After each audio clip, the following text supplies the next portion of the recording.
د مالیې وزارت اړوند په ټولو ادارو کې د له کورنیو تولیداتو څخه ګټه واخیستل شي. د مالیې وزیر الحاج ملا هدایت الله بدري د حکم پر اساس د مالیې وزارت اړوند ټولې ادارې مکلف دي چې له دې وروسته د دولتي شرکتونو او نورو کورنیو شرکتونو له خدمتونو او تولیداتو څخه ګټه واخلي او د وارداتي هیواد پر ځای صادراتي هیواد ته کار وکړي. اور د مسلمان ګران افغانستان دا دلانو وطن دا د شهیدانو وطن ټول لرو بر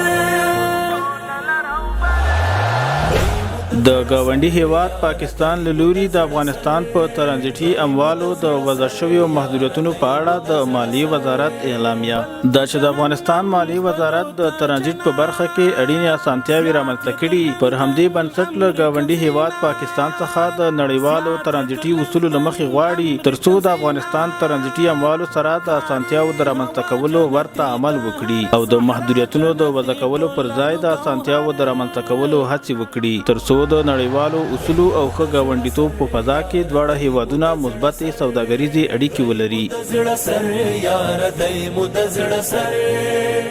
د شیرخان بندر په سرحدي ګمرک کې د وارداتي توکو لپاره تله فعاله شوه. د مالیې وزارت د ګمرکونو لوی ریاست سوداګرو ته د لا اسانتیاوو رامنځته کولو لپاره د شیرخان بندر په سرحدي ګمرک کې د وارداتي توکو لپاره تله فعاله او ګټې اخیستنې ته وسپارله. د بلخ، قینې او کندوز ګمرکونو کې د سوداګریزو مالونو لپاره د لیږد فورم لغوه شو. دا چې د بلخ، حیرتان، کندوز، شیرخان بندر او قینې اندخوی ګمرکونو ترمنځ فاصله زیاته ده او د لیږد فورم ترلاسه کول د سوداګرو د سرګردانۍ سبب ګرځي. په همدې موخه د ګمرکونو لوی ریاست پریکړه وکړه ترڅو په یادو ګمرکونو کې د نفتي موادو پرته په نورو سوداګریزو توکو د لیږد فورم لغوه کړي.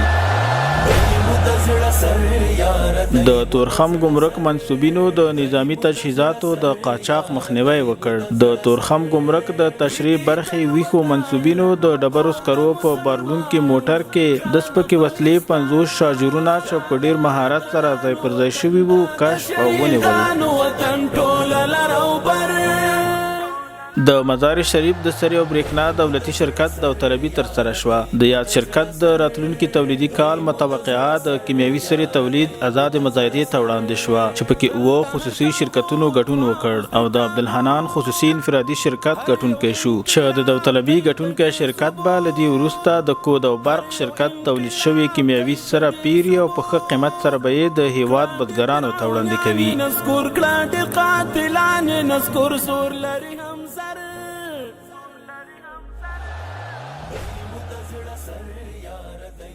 زړه سر